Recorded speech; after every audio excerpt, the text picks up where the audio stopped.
Welcome to bird media. నేను మీ పవన్ కృష్ణమూర్తి. రాష్ట్ర వ్యాప్తంగా సంచలనం సృష్టించినటువంటి కాకినాడ ఏఈ నూకరాజు కుటుంబం ఆత్మహత్య కేసులో కీలక పరిణామం చోటు చేసుకుందండి.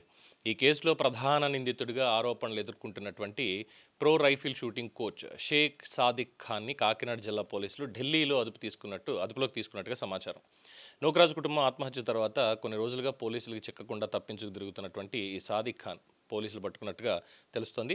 ప్రస్తుతం ఢిల్లీ నుంచి కాకినాడకి తరలిస్తున్నట్టుగా సమాచారం అందుతుంది. అయితే ఈ అరెస్ట్ విషయాన్ని ఇంకా అధికారికంగా వెల్లడించకుండా గోప్యంగా ఉంచుతున్నట్టుగా తెలుస్తోంది. ఎందుకు ఏంటి అనేది మాత్రం ఇంకా తెలియదు. సో అసలు ఏం జరిగింది అనేది మళ్ళీ ఒక్కసారి గుర్తు చేసుకుందాం. ఎందుకంటే ప్రపంచానికి తెలియాలి ఏం జరిగింది అనేటువంటిది ఒకటికి రెండు సార్లు గుర్తు పెట్టుకోవాలి కాబట్టి. పంచాయతీరాజ్ శాఖలో అసిస్టెంట్ ఇంజనీర్గా పనిచేస్తున్నటువంటి టిల్లాపూడి నూకరాజు, తన భార్య మీనా, కుమార్తె సౌజన్య వీళ్ళందరూ కలిసి 16వ తేదీన రాజమహేంద్రవరం సమీపంలో గోదావరి నదిలో దూకి ఆత్మహత్యకు పాల్పడ్డారు. వాళ్ళు ఈ ఘటనకి పాల్పడడానికి ముందు వాళ్ళు రాసినటువంటి సూసైడ్ నోట్స్ పోలీసులకు కీలక ఆధారంగా మారాయి. వాళ్ళ కుటుంబం ఈ నిర్ణయం తీసుకోవడానికి rifle shooting coach Sadiq Khan వేధింపులే కారణమని నూకరాజు లేఖలో ఆరోపించారు. అలాగే తన కుమార్తె సౌజన్యం లోబరుచుకునేందుకు ప్రయత్నించాడని, కుటుంబంపై తీవ్ర మానసిక ఒత్తిడి తెచ్చి ఇస్లాం మతంలోకి మారాలి అని ఒత్తిడి తెచ్చాడు అని చెప్పి నూకరాజు ఆరోపించాడు. ఈ జరిగిన తర్వాత పోలీసులు గోదావరిలో గాలింపు చేపట్టారు. నూకరాజు ఆయన కుమార్తె సౌజన్య మృతదేహాలు లభించాయి, కానీ ఆయన భార్య మీనా మృతదేహం కోసం గాలింపు ఇంకా కొనసాగుతూనే ఉంది. అట్ ద సేమ్ టైం కుటుంబంలో ఉన్నటువంటి మనవడు ఈదుకుంటూ బయటపడడంతో ప్రాణాలతో బయటపడ్డాడు. కుటుంబం మొత్తం ఒక్కసారిగా తీసుకునే నిర్ణయం వెనక అసలు కారణాల మీద పోలీసులు ఆల్రెడీ దర్యాప్తు ప్రారంభించారు, అందరికీ తెలిసిందే. ఇంకోవైపు ఇన్సిడెంట్ జరిగిన దగ్గర నుంచి కూడా సాదిక్ ఖాన్ పరారీలో ఉన్నాడు. అతని కోసం పోలీసులు భారీ గాలింపు చేపట్టారు. ఘటన జరిగిన దగ్గర నుంచి కూడా ఉన్నటువంటి అప్డేట్స్ చూస్తూనే ఉన్నాం. అతను పట్టుకోవడానికి 5 ప్రత్యేక బృందాలను ఏర్పాటు చేసి ఆంధ్రప్రదేశ్, తెలంగాణ, ఢిల్లీ, ముంబై ప్రాంతాల్లో కూడా గాలింపులు చేపట్టారు.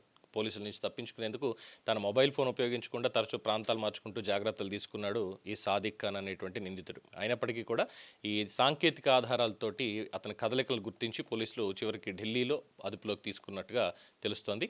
ఇక ఈ కేసులో పరిచయం ఎలా మొదలైంది ఏంటి అనేది, నూకరాజ్ మనోడు కాకినాడలో సాదిక్ ఖాన్ నిర్వహిస్తున్నటువంటి షూటింగ్ అకాడమీలో శిక్షణ తీసుకోవడానికి వెళ్ళాడు. ఆ పరిచయం ద్వారా నూకరాజ్ కుటుంబంతో సాదిక్కి సాన్నిహిత్యం ఏర్పడింది. ముఖ్యంగా నూకరాజ్ కుమార్తె సౌజన్యతో పరిచయం పెంచుకొని క్రమంగా ఆ కుటుంబం మీద ప్రభావం చూపినట్టుగా ఆరోపణలు.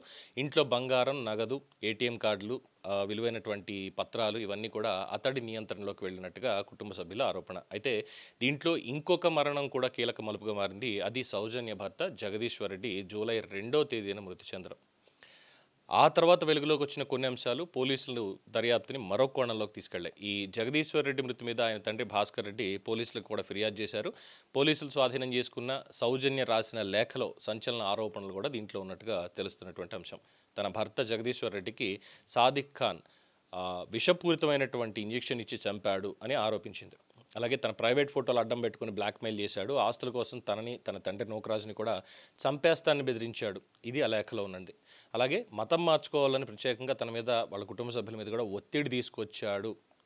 ఇక భాస్కర్ రెడ్డి ఫిర్యాదు ఆధారంగా సర్పవరం పోలీసులు హత్యా ప్రయత్నం కింద సహా పలు సెక్షన్ల కింద కేసు నమోదు చేశారు. ఈ కేసు నమోదైంది అన్న ఇన్ఫర్మేషన్ తెలిసినటువంటి సాదిక్ వెంటనే పరారయ్యాడు. ఇది పోలీసుల ఫైండింగ్స్. ఇక మొబైల్ ఫోన్ వదిలేసి వేరే వాళ్ళ ఫోన్ నుంచి కాల్స్ చేస్తూ రైల్లో పారిపోయి ఉండొచ్చు అని అనుమానించారు. అట్ ద సేమ్ టైం ఈ జగదీశ్వర్ రెడ్డికి సంబంధించినటువంటి ఫోన్ కూడా సాదిక్ దగ్గరే ఉంది అన్న సమాచారం రావడంతో దర్యాప్తు మరింత కీలకంగా మారింది. సాదిక్ ఖాన్ నిర్వహిస్తున్నటువంటి ఈ షూటింగ్ అకాడమీకి వచ్చే యువతులు, బాలికల విషయంలో కూడా కొన్ని ఆరోపణలు బాగా వెలుగులోకి వస్తున్నాయి. సో ప్రత్యేక శిక్షణ అనేటువంటి పేరుతో వాళ్ళని ఒంటరిగా కలుస్తాడు, ఒక స్పెసిఫిక్ టైం అనేది వాళ్ళకి పెడతాడు, శిక్షణ సమయంలో అనుచితంగా ప్రవర్తిస్తాడు అంటూ చాలామంది ఆరోపించారు ఇప్పటికే. అలాగే కొంతమంది వాళ్ళ పేర్లు బయటికి రానివ్వకుండా కంప్లైంట్లు కూడా ఇచ్చారు పోలీసులకి. ఈ ఆరోపణల మీద కూడా పోలీసులు దర్యాప్తు స్టార్ట్ చేశారు. అలాగే ఈ ఆరోపణలకు సంబంధించి పూర్తి వాస్తవాలు కూడా ఈ దర్యాప్తులో బయటికి రావాలి. ఇప్పటి వరకు ఈ కేసు మొత్తంలో కూడా వచ్చినటువంటి అంశాలను పరిశీలిస్తే ఒక కుటుంబం ఆత్మహత్య, ఆ సూసైడ్ నోట్లో తీవ్రమైనటువంటి ఆరోపణలు, అలాగే ఇంకొక మరణం, అనుమానాస్పద మృతి అనడానికి లేదు, విషప్రయోగంతో మరణించాడు అనేటువంటిది అక్కడ రిపోర్ట్స్. అలాగే బ్లాక్మెయిల్, ఆస్తుల వ్యవహారం, ఆఖరికి మత మార్పిడి, ఒత్తిడి, ఆ తర్వాత పరారీ, చివరికి ఢిల్లీలో పట్టుకున్నటువంటి సమాచారం.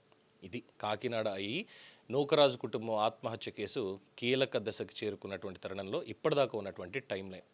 సో ఇక ఈ సాదిక్ ఖాన్ని కాకినాడకి తీసుకొచ్చిన తర్వాత మరి పోలీసులు విచారణలో అసలు సంబంధాలు ఏంటి, వాస్తవాలు ఏంటి, ఆరోపణలు వీటన్నిటికీ సంబంధించి, అలాగే కుటుంబ విషాదానికి దారితీసినటువంటి పూర్తి పరిణామాలన్నీ కూడా వెలుగులోకి వచ్చేటువంటి అవకాశం ఉంది. చెప్పేది ఒకటే, జాగ్రత్త. అవకాశం ఇష్టం వచ్చినట్టు ఎవరికి ఇవ్వకూడదు. ఇంట్లో ఉన్నవాళ్ళు కుటుంబాన్ని కాస్త కనిపెట్టుకుని ఉండండి. ఈరోజు నూకరాజు కుటుంబం అయింది, రేపొద్దున ఇంకో కుటుంబం కావచ్చు. ఎవరి పని వాళ్ళు చేసుకుంటే బెటర్. అనవసరంగా వేరే వాళ్ళ దాంట్లో వేలెట్టకుండా, ఇష్టం వచ్చినట్టు చేయకుండా ఎవరి పని వాళ్ళు చేసుకుంటే బెటర్. ఎవరూ కూడా దీని మీద ఇప్పుడు లేదు, ఇప్పుడు ఆ సాదిక్ ఖాన్ని చంపేయండి అని కొన్ని ముస్లిం సంఘాలు వాళ్ళు కూడా రోడ్డు మీద ఏవో నిరసన దీక్షలు ఏవో చేసినట్టుగా ఒక సమాచారం వచ్చింది. ముందు చెప్పండి, ఇంట్లో ఉన్నటువంటి వాళ్ళకి, అది ఎవరైనా సరే ఇంట్లో ఉన్న వాళ్ళకి చెప్పండి, నువ్వు బయటికి వెళ్తే నీకంటూ ఏమీ లేని ఒక మనిషివి మాత్రమే, నువ్వు ఒక మనిషివి మాత్రమే, మిగతా మనుషుల మధ్యలో తిరుగుతున్నావు, నీ విశ్వాసాలు నీ ఆచారాలు ఇవి మిగతా వాళ్ళకి సంబంధం లేదు, నువ్వు ఇంకొకళ్ళని ఎవరిని కూడా వెళ్ళి కెలకాల్సిన అవసరం లేదు అని ఇంట్లోనే చెప్పి బయటికి పంపించండి. అలాగే ఎవరితోన పరిచయం అయ్యేటప్పుడు కొంచెం జాగ్రత్త వహించండి. ప్రతి దాంట్లో కూడా ఆచితూచి వ్యవహరించాలని ఊరికే చెప్పరు కదా, కాస్త జాగ్రత్త వహించండి. అలాగే ప్రభుత్వం కూడా కొన్ని చట్టాలు కఠినంగా అమలు చేయాలి. మాట్లాడితే రాజ్యాంగం అందులో సెక్యులర్ ఉంది కాబట్టి మేము ఏం చెయ్యము, ఇలాగే ఉండాలి, ఇది ఇలాంటివి పక్కన పెట్టండి. ప్రపంచాన్ని ఒక్కసారి తరచి చూడండి, ఏం జరుగుతోంది ప్రపంచంలో, ఎక్కడెక్కడ ఏ దేశంలో ఏ పరిణామాలు చోటు చేసుకుంటున్నాయనేది చూడండి. Prevention is better than cure. ఇది ప్రతిసారి చెప్తారు, ఊరికే చెప్పడం వరకే, ఏదో పోసుకోలు మాటలు చెప్పినట్టుగా. కానీ వాస్తవంలోకి వచ్చేసరికి మాత్రం సిచ్యువేషన్ డిఫరెంట్గా ఉంటుంది. చూద్దాం మరి ఇంకా ఇందులో ఎటువంటి కీలక పరిణామాలు బయటకు వస్తాయో. మొత్తానికి అరెస్ట్ అయితే చేశారు, ఢిల్లీ నుంచి కాకినాడకి తీసుకొస్తున్నారు అనేది fresh update. For more updates keep watching the bird media. ఈ వీడియో మీకు నచ్చినట్లయితే లైక్ చేయండి, షేర్ చేయండి, సబ్స్క్రైబ్ చేయండి. మరిన్ని అప్డేట్ల కోసం మా వాట్సాప్ ఛానల్ను ఫాలో చేయండి.